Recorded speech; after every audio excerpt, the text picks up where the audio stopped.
आज आप जो आए हैं वो राजकीय प्रशिक्षण केंद्र रानीखेत में आए हैं, जो ये उत्तराखंड स्टेट में पड़ता है और मजखाली गांव है। यहाँ पर एक सेंटर है प्राकृतिक खेती, जैविक खेती का। अब मैं आपको ये समझाने वाला हूँ कि प्राकृतिक खेती क्या है, प्राकृतिक खेती की जरूरत क्यों पड़ी, किसानों को, यह आम जनता को इसकी खाने के उद्देश्य से उसकी पूर्ति करने के लिए क्यों हम जैविक खेती करते हैं, प्राकृतिक खेती करते हैं। अच्छा, बात उस समय की है, सन 1965 की या 66 की, जब हरित क्रांति का जन्म हुआ था। तो उस टाइम पे क्या था कि हरित क्रांति के दौरान,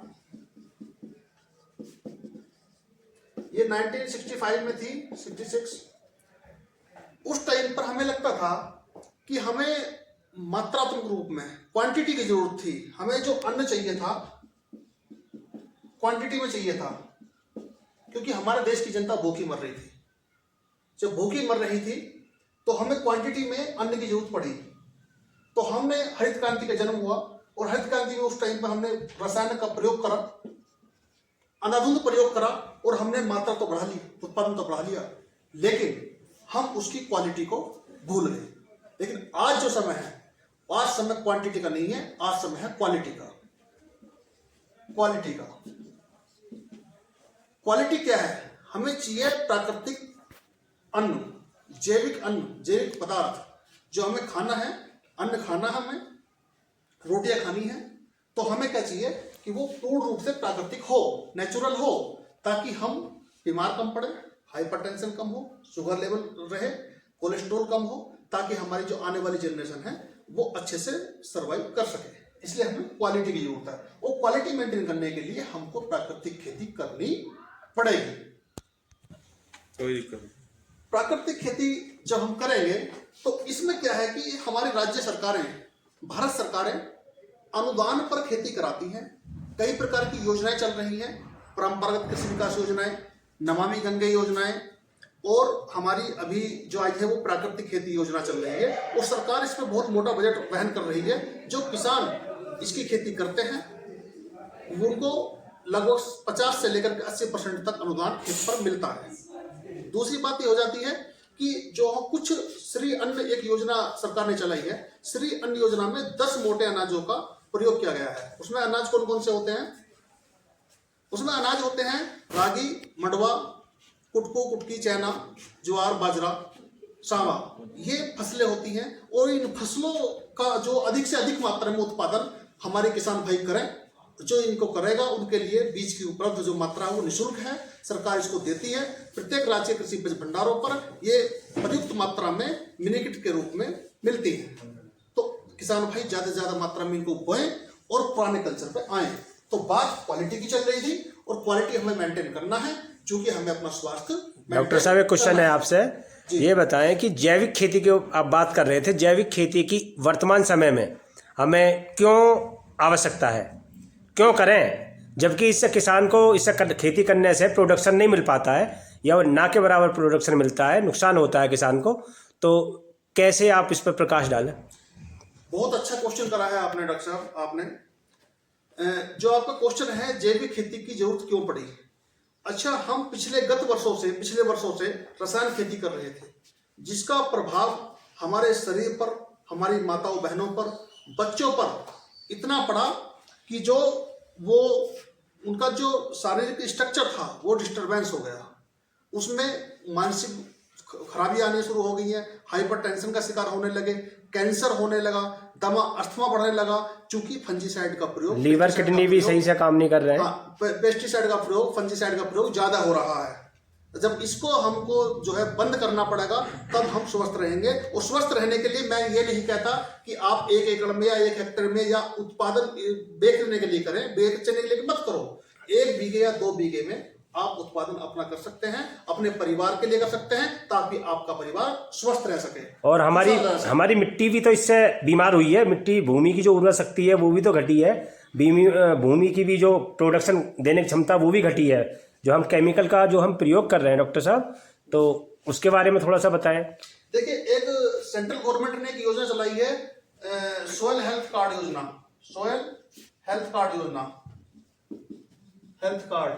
ये 2015 में चली थी, और इसका जब 2015 में चली थी तो चूंकि इसका चलाने का उद्देश्य क्या था, चूंकि जब हमारा शरीर बीमार होता है उसी प्रकार से हमारी माँ, धरती माँ, वो बीमार होती है। जिस प्रकार से हम अपने शरीर का चेकअप कराने के लिए डॉक्टर के पास जाते हैं, एमआरआई कराते हैं, अल्ट्रासाउंड कराते हैं और एक्सरे कराते हैं, फुल रिपोर्ट चेकअप कराते हैं, उसी प्रकार से हमारी मिट्टी का चेकअप करने के लिए सरकार ने सोयल हेल्थ कार्ड योजना चलाई थी, और ये पूर्णतः निःशुल्क होती है। और इसका हमारा जो जांच होती है वो 12 पैरामीटर पर होती है। 12 पैरामीटर कौन कौन से हैं? वो हमारे जो प्राथमिक केंद्र जैसे NPK, नाइट्रोजन, फॉस्फोरस, पोटास है, कैल्शियम, मैग्नीशियम, सल्फर है, और जो माइक्रो है, यानी टोटल 12 पैरामीटर होते हैं, उन पर जांच होती है और उनको एक कार्ड के रूप में किसान को मिलता है। और जब कार्ड मिलता है तो उसमें लिखा होता है कि आपकी 12 पैरामीटर मात्रा इतनी इतनी इतनी, और इसका प्रयोग हम किस तरीके से करते हैं वो भी लेफ्ट साइड में लिखा होता है कि हमारा जिंक की मात्रा इतनी कम है, फेरस सल्फेट इतना डालना है, कार्बन की मात्रा ये है, कार्बन की मात्रा पूरी फुल डिटेल हमारे कार्ड में मिलती है। जिस प्रकार से एक स्वस्थ मनुष्य का कार्ड हम चेकअप करते हैं तो वही उसमें सब कुछ लिखा होता है कि इतने प्लेट्स चाहिए, इतना हीमोग्लोबिन चाहिए, इतना ये चाहिए। उसी प्रकार से हमारा जो सोयल हेल्थ कार्ड है उसमें सब कुछ लिखा होता है। उसकी पूर्ति कैसे करें वो भी इसमें लिखा हुआ होता है। गन्ना की फसल बो रहे हैं, गन्ने की पूरी मात्रा मिलेगी, धान का फसल बो रहे हैं, धान की पूरी मात्रा मिलेगी, गेहूं की फसल बो रहे हैं, गेहूं की पूरी मात्रा मिलेगी। और इसको करवाने से इतने फायदे हैं क्योंकि हमारी फसल, हमारी जो धरती माँ है हमारी, वो बीमार हो चुकी है।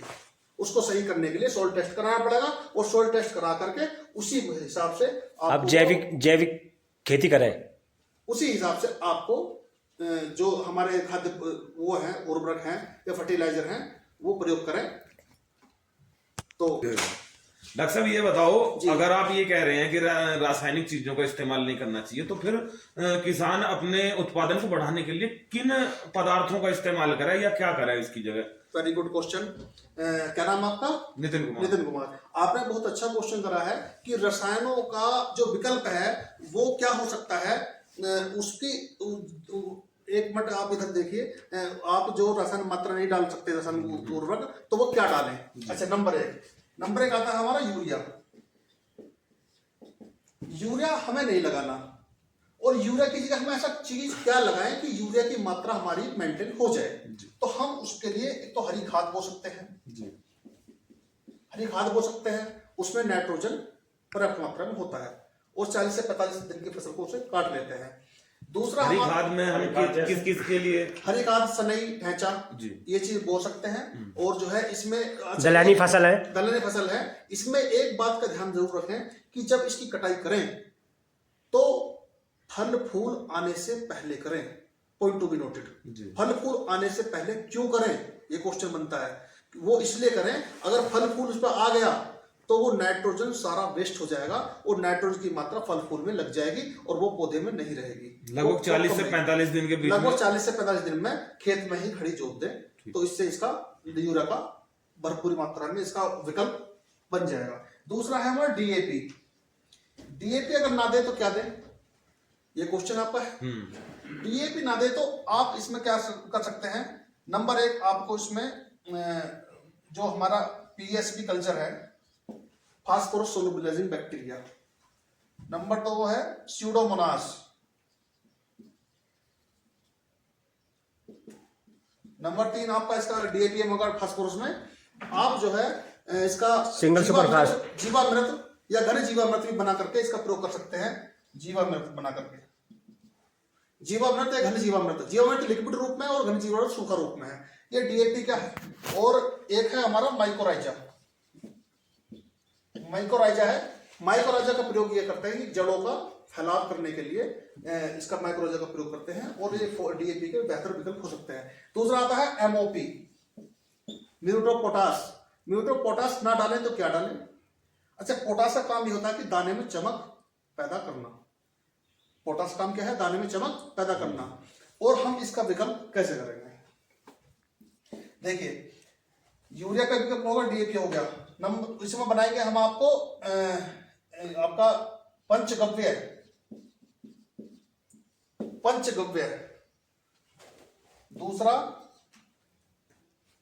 दूसरा बनाएंगे हम जो हमारा नाडेप कल्चर है, नाडेप खाद बनाएंगे और नाडेप खाद को खेत में मिला देंगे, उसमें पोटास की और डीएपी की थोड़ी थोड़ी मात्रा भी मिलती है नाडेप खाद से। तीसरा वर्मी कंपोस्ट, और कई विकल्प हो सकते हैं। इसमें जीवामृत भी पर्याप्त मात्रा में डालेंगे तो इसकी पूर्ति हो जाएगी, घन जीवामृत में डालेंगे तब भी इसकी पूर्ति हो जाएगी। तो मुख्य यही है यूरिया, डीएपी, एमओपी, इसकी पूर्ति हम किस तरीके से करें, तो ये विकल्प आपके सामने है, इनका प्रयोग कर सकते हैं। उत्पादन में थोड़ा कमी आएगी, बकरी की बीट या उसकी मुर्गी की बीट भी हम इसके पोटास की पूर्ति के लिए डाल सकते हैं। मुर्गी की बीट में दरअसल सभी मात्रा पर्याप्त मात्रा में पाई जाती है। मुर्गी की बीट मान ले, देख लीजिए मुर्गी की बीट में क्या है। मुर्गी की बीट में सबसे ज्यादा क्या पाया जाता है, यूरिया, क्या पोटास रुक दीजिए, यूरिया, डीएपी, एमओपी, यानी कि हमारा नाइट्रोजन, फास्फोरस और पोटास। नाइट्रोजन NPK, इसमें ये जो पाया जाता है लगभग इसमें 2 से 3%, इसमें 2.5 से 4% पाया जाता है, और पोटास पाया जाता है 3.5 से 4.5% मात्रा में ये पाया जाता है NPK। तो मुर्गी की बीट का भी प्रयोग कर सकते हैं, लेकिन मुर्गी की बीट कच्चे फर्श पर ना हो, पक्के फर्श पर होगी तो उसकी जो है उसमें ये मात्रा NPK ज्यादा पाई जाएगी, और कच्चे फर्श पर होगी तो इसकी क्वालिटी घट जाएगी। कि अब हमें क्वांटिटी की जरूरत नहीं है, क्वालिटी की जरूरत है। और ये आपने ध्यान करो इस बात पे कि क्वालिटी में मैंने क्या क्या बात बोली है। क्वालिटी में वो कीटनाशक उसमें प्रयोग ना हुआ हो, फंजीसाइड प्रयोग ना हुआ हो, और पेस्टिसाइड प्रयोग ना हुआ हो। तो उसमें क्या होगा, जब इनका प्रयोग नहीं होगा तो इसकी क्वालिटी बढ़ेगी। ये जब हमारा डाइजेस्ट शरीर में जाएगा, ये मान लिया हमने कोई टमाटर की फसल बोई, और टमाटर की फसल बोई, उस पर हमने कोई भी कीटनाशक, कोई पेस्टिसाइड नहीं यूज किया हुआ, उस पर हमने क्या यूज करा, हमने ब्रह्मास्त्र यूज करा, जीवामृत यूज करा, घन जीवामृत यूज करा, पंचगव्य यूज करा, 10 पानी अर्क यूज करा, ठीक है। तो हम जब हम इसमें यूज करेंगे तो उसमें कोई भी ऐसा पदार्थ नहीं होगा जिससे आपको कैंसर हो, दमा हो, अस्थमा हो, क्योंकि पेस्टिसाइड सबसे ज्यादा खतरनाक होता है लीवर पे और कैंसर का कारण बनता है पेस्टिसाइड। और जब हम पेस्टिसाइड प्रयोग नहीं करेंगे तो ये हमारे स्वास्थ्य के लिए, जो टमाटर की फसल बोएंगे हम, हमारे स्वास्थ्य के लिए बेहद लाभदायक होगी, और इसको खाने से हम बीमार नहीं पड़ेंगे, हमारा कोलेस्ट्रॉल नहीं बढ़ेगा, हमारा शुगर मेंटेन रहेगा, ब्लड प्रेशर ठीक रहेगा, और हमें कैंसर, दमा, अस्थमा जैसी खतरनाक बीमारी नहीं होंगी। क्योंकि आज की डेट में जो हमारा स्वास्थ्य विभाग है उस पर सरकार ने कई हजार करोड़ रुपया खर्च करा है, और तब भी वो इसको नहीं रोक पा रहे हैं, और 150 दवाई हमारी बैन हो चुकी है। तो इसलिए जैविक खेती पर आना पड़ेगा, और आप पूरे 1 एकड़ में ना करके आप 1 बीघे, 1 बीसा या किचन गार्डन के रूप में इसका प्रयोग कर लें। जैविक खेती के बारे में मैंने आपको बताया है, तो उसी हित में इसका प्रयोग करें। जीवामृत और घन जीवामृत से करें, पंचगव्य बना लें और ब्रह्मास्त्र बना लें, 4 चीज से खेती करें। जीवामृत, घन जीवामृत, देखिए जीवामृत, घन जीवामृत, पंचगव्य, ब्रह्मास्त्र, 4 चीजों से खेती करें। मैं 5वीं चीज नहीं बताऊंगा आपको, क्योंकि अगर 5वीं चीज बता दी तो आप उलझ जाओगे। 4 चीजों से खेती करें, और इससे आप धीरे धीरे जैविक खेती की तरफ ध्यान आकर्षित होगा, आप मुड़ेंगे, और निश्चित ही आपके परिवार का, आपके गांव, समाज, देश का जो है जो स्वास्थ्य है वो सही होगा, और वो बढ़िया मेंटेन रहेगा, जिससे आप बीमार कम पड़ोगे, और आपका जो कमाई का एक हिस्सा, बहुत बड़ा हिस्सा स्वास्थ्य में चला जाता है, मेडिकल में चला जाता है, वो बचेगा। उस पैसे को अपने परिवार के हित में लगाओ, अपने बच्चों के पालन पोषण में, शिक्षा दीक्षा में लगाओ। यही मेरा कहना है। धन्यवाद।